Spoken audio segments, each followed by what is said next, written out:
Le passage à la période hivernale nécessite de prendre quelques précautions vis-à-vis de son félin pour veiller à sa bonne santé. Je vous partage nos 4 meilleurs conseils. Coucou mon chat, tu sais qu'on parle de toi?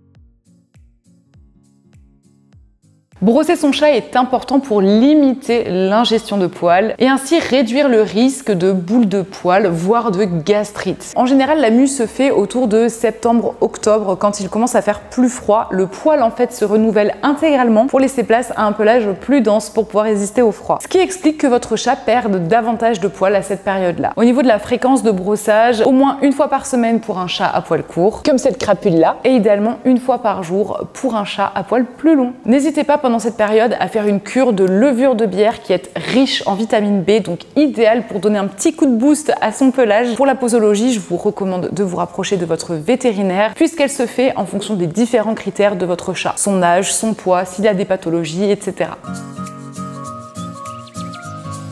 Les parasites sont toujours là et ça, je vous le dirai, quelle que soit la saison, traitez votre chat contre les parasites, que ce soit des parasites internes ou des parasites externes, que ce soit à travers des antiparasitaires classiques, conventionnels que vous pouvez trouver en pharmacie ou chez le vétérinaire, ou que vous le fassiez de façon un petit peu plus naturelle, comme on l'a déjà évoqué à plusieurs reprises sur cette chaîne. N'oubliez pas que les parasites peuvent causer des maladies, comme l'ehrlichiose, la maladie de Lyme par exemple, et contrairement à ce qu'on peut penser, ils deviennent de plus en plus résistants au froid. Malheureusement pour nous et pour nous protéger.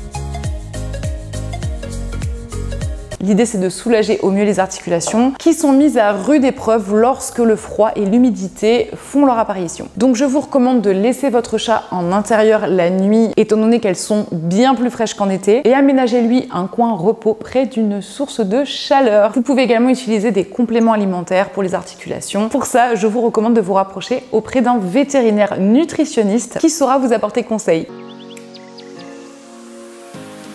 Conserver une activité physique conséquente pour limiter les risques de prise de poids, puisque les chats aiment la chaleur mais ne sont pas très friands du froid, étant donné que les jours raccourcissent et qu'il fait plutôt frais la nuit. Les chats ont tendance à moins sortir, à moins bouger et à rester plus à l'intérieur, et donc à dormir davantage. Et qui dit dormir davantage dit dépenser moins de calories. Si vous ne souhaitez pas changer les quantités de nourriture que vous lui donnez pour ne pas le frustrer, essayez de le dépenser en jouant avec lui à la maison, en rendant son environnement à l'intérieur plus ludique. Et si vous n'arrivez pas à le dépenser comme vous le souhaitez et que vous voyez qu'il prend du poids malgré lui, on va dire anormalement, ou qu'il est déjà en surpoids et que vous devez vraiment faire attention à cette partie-là, vous pouvez revoir les rations légèrement à la baisse en comblant avec des légumes comme des courgettes, des brocolis, des carottes, des haricots verts cuits vapeur ou à l'eau. On évite évidemment les matières grasses. Les légumes sont excellents pour leur santé et sont très peu caloriques, ce qui permettra de gonfler dans leur estomac et leur apporter une sensation de satiété sans qu'ils prennent du poids. J'espère que cette vidéo vous aidera à prendre soin de votre petit félin en automne. Si c'est le cas, n'hésitez pas à liker cette vidéo et à la partager autour de vous. Quant à nous, on se retrouve la semaine prochaine